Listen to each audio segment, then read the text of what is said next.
Welcome to this sleep meditation.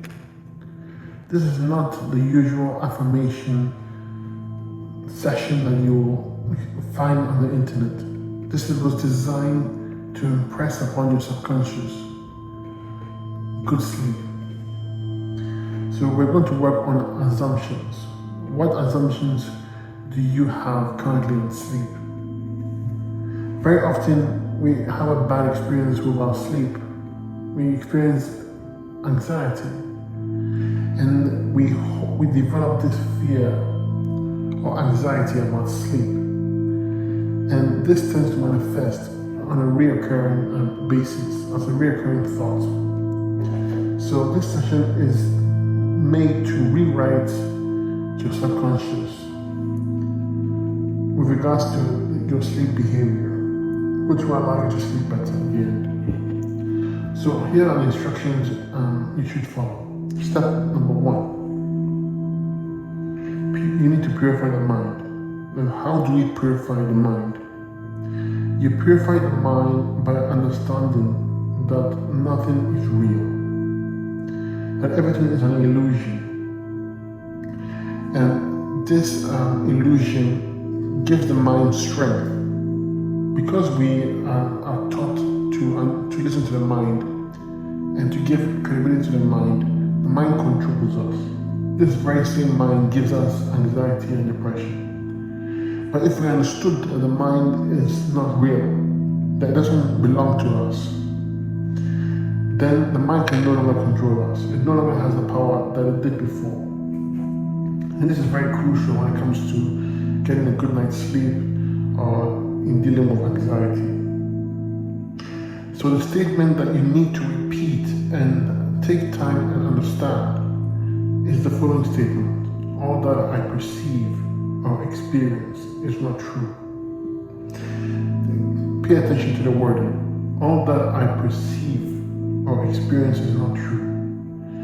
This means every thought, every emotion, everything you see, everything you taste, hear, smell, every experience, without any exception, is not real and should be viewed as such. And let me explain briefly why it's not real. For anything to be experienced, it requires consciousness, okay? But consciousness in itself cannot be unless there's something behind it. And you are that something behind it. You allow consciousness to be. Without you, there's no consciousness, there's no awareness. Okay? When I say you, I'm not referring to your mind. I'm referring to the self. The self that is in a stateless state. It is stateless. You can never experience it because it's your real self. You can't experience yourself. The mind wants experiences, but you're beyond the mind. Now, at this point, you do not need to attempt to search for yourself because you are already the self. What you do need to understand, though, is that the statement, all that I perceive or experience is not true. Do not try to use intellectual understanding for this. You have to say it and to accept it. If you do so and do so on a regular basis, your mind will get weaker and weaker by the day. And eventually reach a point where you understand that the mind has no power over you. And that's the goal. So remember, all that I perceive or experience is not true. All that I see and perceive is not true, it's false. You are to view your thoughts as you would view the clouds in the sky.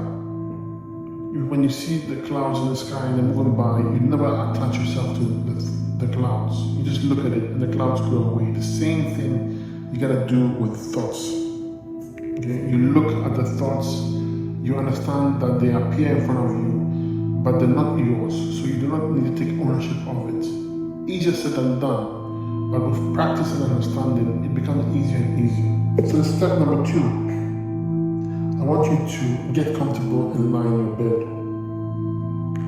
I want you to close your eyes, relax, take some deep breaths.